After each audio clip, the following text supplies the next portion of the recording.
देखो आज से कुछ टाइम पहले जब अपन ने चैप्टर को स्टार्ट किया था तो चैप्टर को अपने बोला था चैप्टर को डिवाइड करें कितने पार्ट में, टोटल 4 या 5 पार्ट में। पहला पार्ट क्या था 11th का बेसिक, 11th के बेसिक के बाद टर्मिनोलॉजी, टर्मिनोलॉजी के बाद ट्रांसपोर्ट इन वाटर और ट्रांसपोर्ट इन वाटर के बाद फूड, फूड मिनरल, मिनरल के बाद फूड, फूड के बाद ट्रांसपिरेशन। यार बोलो यार, क्या कर रहे हो तुम लोग, क्या कर रहे हो यार, ऐसा मत करो यार, हैं रो दूंगा यार। चलो अब अपन बात करते हैं सबसे पहले 11 के बेस की। 11 के बेस में अपन ने सबसे पहले किन किन चीजों का ट्रांसपोर्ट होता है, तो सबसे पहले वाटर का होता है, इनऑर्गेनिक का होता है, ऑर्गेनिक का होता है, प्लांट ग्रोथ रेगुलेटर्स का होता है। डिस्टेंस दो टाइप के, short distance, long distance. Short distance between the cell, with in the cell.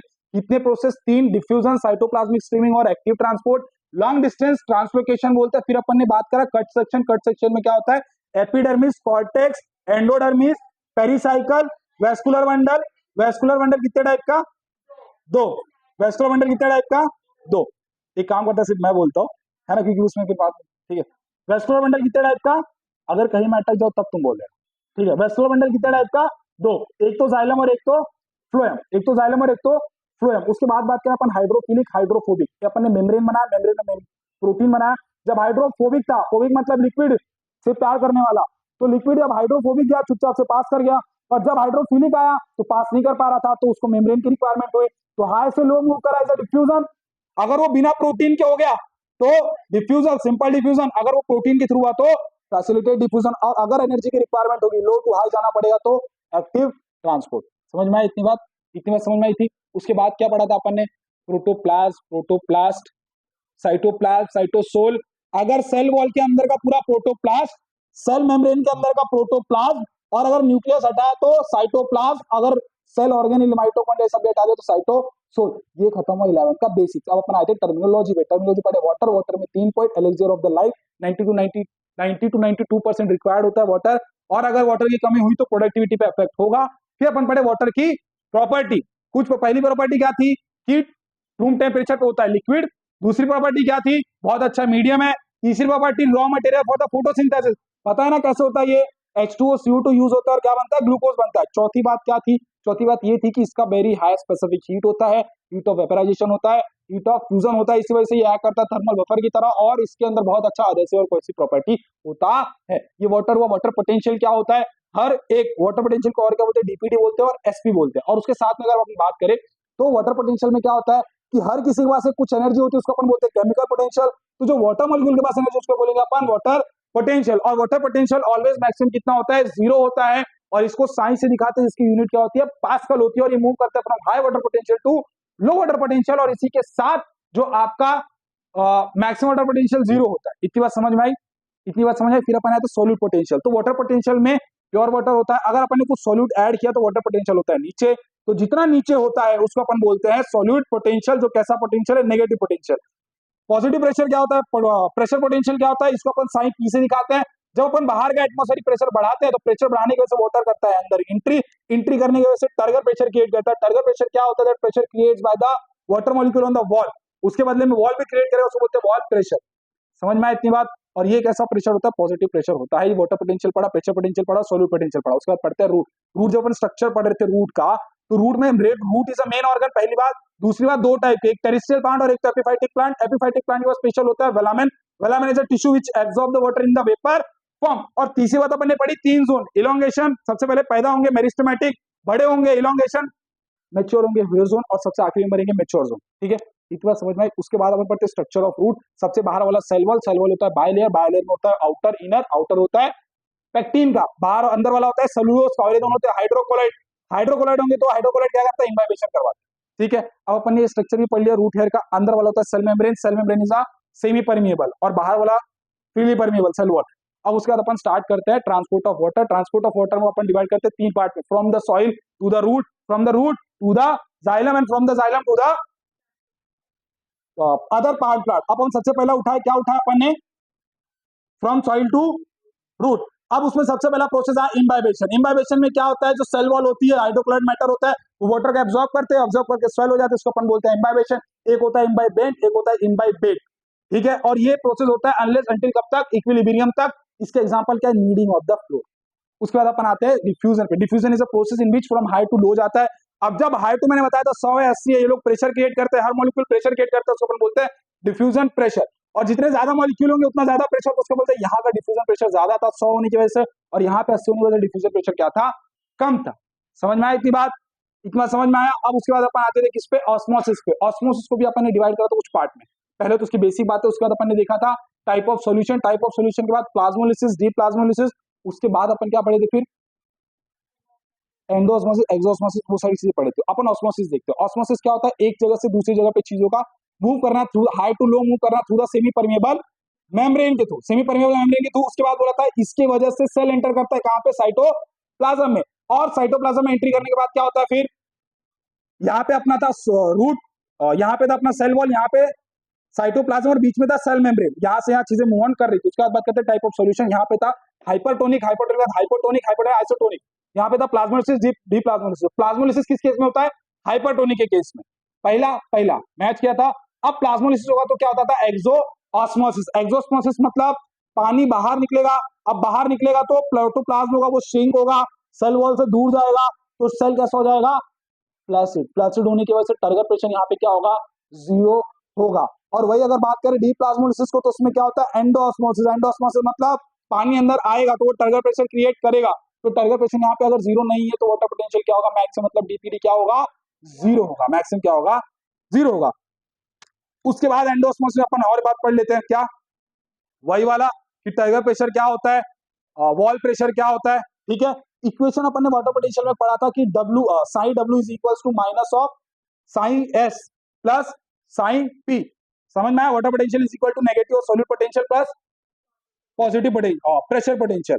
अब जब अपन ऑस्मोटिक ऑस्मोसिस पढ़ ले, टाइप ऑफ सॉल्यूशन पढ़ ले, प्लाज्मोसिस, डीप्लाज्मोसिस, एक्सोऑस्मोसिस, एंडोऑस्मोसिस, अब आखिर इसमें आता है क्या, ऑस्मोटिक प्रेशर। तो वो प्रेशर जो ऑस्मोसिस को रोकने के लिए रिक्वायर्ड होता है उसको अपन क्या बोलते हैं, ऑस्मोटिक प्रेशर। अब इक्वेशंस बनी थी अपनी, यहाँ पे क्या बनी थी, इक्वेशंस बनी थी। इक्वेशन क्या बनी थी कि अगर अपन वाटर पोटेंशियल को और क्या लिख सकते हैं, डीपीडी लिख सकते हैं, नेगेटिव ऑफ डीपीडी, और सॉलिड पोटेंशियल का लिख सकते हैं नेगेटिव ऑस्मोटिक पोटेंशियल, और प्रेशर पोटेंशियल का लिख सकते हैं negative positive of turgor pressure. तो इक्वेशन क्या बना था अपना, DPD is equals two plus of OP minus of turgor pressure.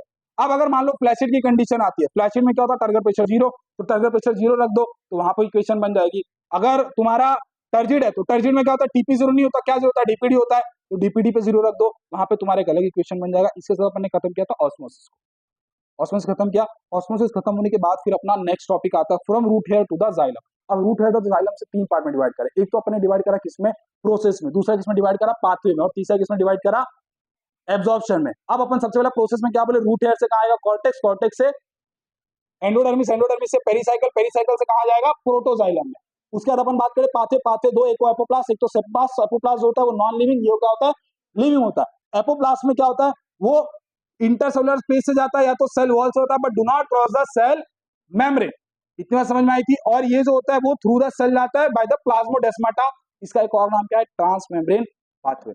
ये था एपोप्लास्ट और सिम्प्लास्ट। अच्छा, एपोप्लास्ट जो होता है वो एग्जिस्ट करता है टिल ओनली एंडोडर्मिस। क्यों, क्योंकि उसके बाद एंडोडर्मिस में क्या होता है, deposition of suberin in the form of Casparian strip. ये एपोप्लास्ट सिम्प्लास्ट का। अब अपना आता है एब्जॉर्प्शन। एब्जॉर्प्शन दो तरीके से, एक तो एक्टिव और एक तो पैसिव। एक्टिव जो होता है वो रात में होता है, जो पैसिव होता है वो दिन में होता है। तो दिन में होता है ट्रांसपिरेशन पुल, और ट्रांसपिरेशन पुल जो है नेगेटिव प्रेशर है, और जो अपना एक्टिव ऑब्जर्प्शन होता है वो रूट प्रेशर की तरह होता है, नाइट में होता है, और ये पॉजिटिव है। अब अपन देखते हैं एक्टिव जो होता है वो, पैसिव जो होता है, पैसिव में एक बात पढ़ते हैं अपन कि ये 98% जो वाटर होता है वो किसके थ्रू एब्जॉर्ब होता है, पैसिव की वजह से, पहली बात। दूसरी बात जो इसकी आती है वो ये आती है कि इसके वजह से जाइलम में एक टेंशन क्रिएट होता है, जाइलम वेसल में एक टेंशन क्रिएट होता है। और जो पैसिव ट्रांसपोर्ट है उसके लिए मेनली रिस्पॉन्सिबल कौन है, ट्रांसपिरेशन पुल, ट्रांसपिरेशन पुल उसके लिए वही रिस्पॉन्सिबल है। और ट्रांसपिरेशन पुल जो था वो वर्क कर रहा था अलोंग द डीपीडी के अलोंग काम कर रहा था, ठीक है। और उसके बाद की बात क्या थी कि ये होता है कब, दिन के टाइम में। और आखिरी बात क्या थी कि इसमें एनर्जी की रिक्वायरमेंट नहीं होती, इस वजह से ब्रीथिंग रेट पे या रेस्पिरेशन रेट पे कोई भी इफेक्ट नहीं पड़ता है। जबकि अपन एक्टिव ट्रांसपोर्ट की बात करते तो तीन बातें बोली थी कि इसमें रिक्वायर्ड फोर्स, रूट प्रेशर जो अगेंस्ट द ग्रेडियंट जाता है, ये रात में होता है। और साथ के साथ आखिरी पॉइंट क्या थी कि इसमें एनर्जी यूज होती है, इसलिए ब्रीथिंग रेट पे इफेक्ट पड़ता है। फिर जो एक्टिव ऑब्जर्प्शन था वो भी कितने टाइप का, दो टाइप का। एक तो था अपना ऑस्मोटिक और एक था नॉन ऑस्मोटिक। ऑस्मोटिक में पहली बात क्या बोली थी कि यहाँ पे ऑस्मोटिक ग्रेडियंट प्रेजेंट होता है। इसको कौन बनाता है, रूट बनाता है। कौन बनाता है, रूट बनाता है, तो जो प्रोसेस होता है बनने रहने का ऑस्मोटिक ग्रेडियंट, उसके लिए फोर्स का रिक्वायरमेंट होता है, प्रेशर का रिक्वायरमेंट, उसका अपन बोलते हैं रूट प्रेशर। क्या बोलते हैं? Root pressure. और यहाँ पर एनर्जी, ऑस्मोटिक में एनर्जी डायरेक्टली यूज नहीं होती, जबकि नॉन ऑस्मोटिक में एनर्जी डायरेक्टली यूज होती है। और कब होता है ये? जब ऑक्सीजन की कमी होगी या फिर टेम्परेचर थोड़ा सा लो होगा, तब नॉन ऑस्मोटिक होगा, वरना जनरली ऑस्मोटिक वाला चलता रहेगा। और अपना ये भी हो गया। अब अपन कहां से कहां गए? वहां से यहाँ आ गए। अब अपने को जाना है ऊपर। कहाँ जाना है? ट्रांसलोकेशन में जाना। अब ट्रांसलोकेशन में क्या होता था? कौन बताएगा? ट्रांसलोकेशन ऑफ वाटर, ऊपर जाना था। क्या था? 3 थ्योरी पढ़े थे। पहली थ्योरी कौन सी थी? Root pressure theory. Root pressure theory के बाद कैपिलरी थ्योरी, और कैपिलरी थ्योरी के बाद अपनी आखिरी थ्योरी आई थी कोहेजन, टेंशन, ट्रांसपिरेशन। तो जो रूट प्रेशर थ्योरी थी उसको एक्सपेरिमेंट किया था जोसेफ प्रिस्टले ने। उसने क्या करा? एक पॉटेड प्लांट लिया, पॉटेड प्लांट को बीच में से काट दिया। अब बीच में से काटने के बाद क्या करा? 10 से 20 मीटर जो था उसको ऊपर खींचा। 10 से 20 मीटर तक ऊपर जाता था। तो एक दूसरा साइंटिस्ट था, बोला कि देखो एक जो बाहर आ रही है चीज है वो किसकी वजह से आ रही है? रूट की वजह से आ रही है। तो उसको नाम देते हैं रूट प्रेशर, जिसका वैल्यू +1 से +2 तक होता है। इतनी बात समझ में आई थी। फिर अपन दूसरा आया था कैपिलरी। कैपिलरी में कौन कौन था? एक तो सरफेस टेंशन था, और कौन था? एडहेसिव और कोहेसिव फोर्स था। फिर अपना बाद में आता है कौन सा वाला? Transpiration pull. जो बोलता है ना तो रूट प्रेशर रिक्वायर्ड है, सिर्फ रूट प्रेशर नहीं रिक्वायर्ड है। कौन रिक्वायर्ड है? ट्रांसपिरेशन पुल, और उसके साथ में कैपिलरी वाले कौन? एडहेसिव और कोहेसिव फोर्स। ये अपनी थियरी बोलती है। इसके साथ अपना डन हो जाता है क्या? Transport of water. फिर ट्रांसपोर्ट ऑफ मिनरल आता है। ट्रांसपोर्ट ऑफ मिनरल में क्या होता है कि देखो मिनरल जो होता है वो इंडिपेंडेंट होता है किस पे इंडिपेंडेंट होता है? वाटर पे इंडिपेंडेंट होता है। तो मिनरल क्या करता है? अलोंग द वाटर के साथ ही वो अंदर एंट्री लेता है। एंट्री लेता है तो जैसे सिमिलर प्रोसेस होता है, वैसे वाटर चला जाता है और मिनरल भी आगे आगे बढ़ता रहता है। मिनरल जब आगे बढ़ता रहता है तो क्या होता है? वो कहां तक पहुंचता है? फाइन वेन एंडिंग तक। अब फाइन वेन एंडिंग तक पहुंचने के बाद वो कहां रिलीज होता है? विसिनिटी ऑफ द सेल, और by the process of diffusion. फिर विसिनिटी ऑफ द सेल्स उसको कौन लेता है? सेल्स लेते हैं बाय द एक्टिव प्रोसेस। अब कुछ लोग ट्रांसफर होते हैं। देखो मेनली सोर्स क्या है? मेनली सोर्स है सॉइल, बट सॉइल के अलावा भी कुछ सोर्सेज होते हैं। जो ओल्डर पार्ट से क्या निकलता है? PKNS। और कैल्शियम जो होता है वो ट्रांसफर नहीं होता क्योंकि it's a part of a structural component. इतनी बात हो गई थी मिनरल में। अब मिनरल के बाद अपन बात करते हैं फूड के ट्रांसपोर्ट की। किसके ट्रांसपोर्ट की? फूड के ट्रांसपोर्ट की। फूड का ट्रांसपोर्ट भी बहुत आसान था। फूड के ट्रांसपोर्ट अपन ने यही बोला था सबसे पहला क्या कि देखो जब फोटोसिंथेसिस होगा तो फोटोसिंथेटिक सेल जो होंगे क्या बनाएंगे? खाना बनाएंगे। तो सुक्रोज होगा, जो ग्लूकोज होगा वो ज्यादा होगा। ग्लूकोज ज्यादा होने से जाइलम से पानी लेगा, बाहर से पानी लेगा। अब पानी ज्यादा होने से टर्गर प्रेशर बढ़ जाएगा, तो वो क्या करेगा? उसको फ्लोएम के थ्रू बाहर निकालेगा। फिर फ्लोएम में आने के बाद उसका मंच प्रेशर थ्योरी पढ़े थे कि यहाँ फ्लोएम था, यहाँ जाइलम था। फ्लोएम में सुक्रोज बढ़ा, वाटर कम, अब यहाँ वाटर ज्यादा, तो ये यहाँ से यहाँ एक्सोस्मोसिस होगा, एंडोस्मोसिस होगा। एंडोस्मोसिस में कहा जाएगा? ये फ्लोएम में। अब फ्लोएम में जब वाटर गया तो यहाँ पे प्रेशर बढ़ गया था। प्रेशर बढ़ने की वजह से ये कहाँ आया? नीचे। नीचे से कहाँ आया? और नीचे। अगर रूट के नीचे कुछ और होता तो वहां भी जाता, मगर गया क्या? नहीं, ये आखिरी पार्ट था। तो अब यहाँ भी प्रेशर रिलीज करना था। इमेजिन हो रहा है क्या वाला डायग्राम? अगर यहाँ पे भी प्रेशर ज्यादा था तो अब कहाँ जाए? तो ये देखता है कि बाजू में तो वाटर पोटेंशियल कम है, तो ये इसको यहाँ से यहाँ भेज देता है। इस पर से बोलते हैं एक्सो ऑस्मोसिस। ये अपना फूड का ट्रांसपोर्टेशन अपन देखे थे। और फूड ऑलवेज ट्रांसपोर्ट होता है from the source to the sink. Source और सिंक जो होता है वो बदलता रहता है, कभी रूट होता है, कभी ये होता है। अब बात करते हैं अपन दो पाथवे, एक तो वर्टिकल पाथवे और एक तो हॉरिजॉन्टल पाथवे। वर्टिकल पाथवे में कहां से कहां मूव करता है? वर्टिकल में कहां से कहां मूव करता है? From the leaf to the root. और वर्टिकल में कहां से कहां मूव करेगा? फ्रॉम द फ्लोएम से लेकर के वो पीक तक भी जा सकता है और एपिडर्मिस तक भी जा सकता है। ठीक है। अब ये हॉरिजॉन्टल वाला हो गया। और हॉरिजॉन्टल वाला जनरली कहां पे होता है? सिर्फ स्टेम में होगा और रूट में होगा। सिर्फ स्टेम में और रूट में होगा, जबकि वर्टिकल वाला लीफ, स्टेम, रूट सब में होगा। ठीक है। अब लीफ में अपन ने बोला कि लीफ से जनरली नीचे जाएगा तो डाउनवर्ड होगा, कभी कभी अपवर्ड भी होता है। अपवर्ड का एग्जांपल क्या है? जर्मिनेशन ऑफ सीड, और साथ में ग्रोइंग फ्रूट जो होता है उनको भी देता है। इसके साथ अपन कंपेयर के फूड का। अब फूड के बाद अपने पास आखिर क्या आता है? ट्रांसपिरेशन। अब ट्रांसपिरेशन अपन ये बोलते हैं कि देखो जो वाटर सब एब्जॉर्ब हुआ रहता है उसमें से जो अपना 5% वाटर होता है वही यूज होता है एक्सपांशन और ग्रोथ के लिए। 95% लॉस होता है। तो 95% लॉस होता है, उसमें से भी 1% लॉस होता है लिक्विड के फॉर्म में, बाकी का 99% इसमें वेपर के फॉर्म में। तो जो लिक्विड के फॉर्म में होता है उसको बोलते हैं अपन गटेशन। जो वेपर के फॉर्म में होगा उसको क्या बोलते हैं? ट्रांसपिरेशन। तो जो गटेशन होता है ना, उसमें जब वाटर निकलता है ना, वो एक स्ट्रक्चर जैसे वेपर के फॉर्म में जब निकल रहा है तो कहां से निकल रहा है? स्टोमेटा से निकल रहा है। तो जब वो वाटर के फॉर्म में निकलता है ना तो हाइड्रोथोट से निकलता है। वो लिखा हुआ है आपके नोट्स में। ठीक है। कहां से निकलता है? हाइड्रोथोट से निकलता है। और हाइड्रोथोट से निकलने के बाद क्या होता है? तो अपन ट्रांसपिरेशन में बात करते हैं। वेपर में निकला तो ट्रांसपिरेशन जनरली दो पार्ट में, एक तो लीफ वाला पार्ट है,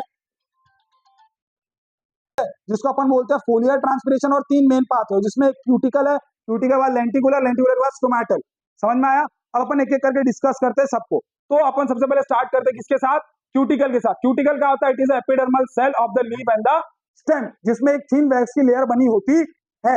इतनी बात समझ में आई? और उसके बाद फिर अपन ने दूसरा पॉइंट क्या बोला इसके बारे में? 8 to 10% होता है ये देता है, और साथ में तीसरी बात क्या बात करिए, कब होता है? डे में होता है। और चौथी बात, इसका रेट डिपेंड करता है thickness of the inversely proportional to thickness of the layer. उसके बाद अपन बोलते हैं lenticular. Lenticular is the bark of the stem और the woody fruits. Woody fruits करते थे। उसके बाद दूसरा पॉइंट इसमें क्या पढ़े अपन? 0.1 से लेकर के 10% तक का होता है। ये कब काम करता है? डे में काम कर सकता है। और चौथा बात, वेरी स्लो होता है। फिर अपन स्टोमेटा को थोड़ा स्टोमेटा ट्रांसपोर्टेशन थोड़ा अच्छे से पढ़े। पहला पॉइंट क्या पढ़े कि जनरली लीफ से पाया जाता है स्टोमेटा, और उसके बाद क्या पढ़े कि जो स्टोमेटा होता है उसके बेसिस पे टाइप प्रेजेंस ऑफ स्टोमेटा को अपन 3 पार्ट में डिवाइड करते हैं। एक तो एपिस्टोमिक, एक तो हाइपोस्टोमिक, और एक तो एम्फिस्टोमिक। एपिस्टोमिक मतलब स्टोमेटा प्रेजेंट होगा ऊपर, हाइपो मतलब नीचे, और एम्फी मतलब बीच में। ठीक है, तो एपिस्टोमिक में नीचे होगा। नीचे होगा मतलब क्या? सनलाइट से बचाना है। सनलाइट से बचाना है इसका मतलब इस वक्त सनलाइट बहुत ज्यादा, तो सनलाइट कहाँ होता है ज्यादा? डेजर्ट में, तो उसको बोलते हैं एग्जास्ट। तो एग्जास्ट कंडीशन में क्या पाया जाएगा? एपी मतलब ऊपर होता है ना, ऊपर है मतलब सनलाइट ज्यादा चाहिए।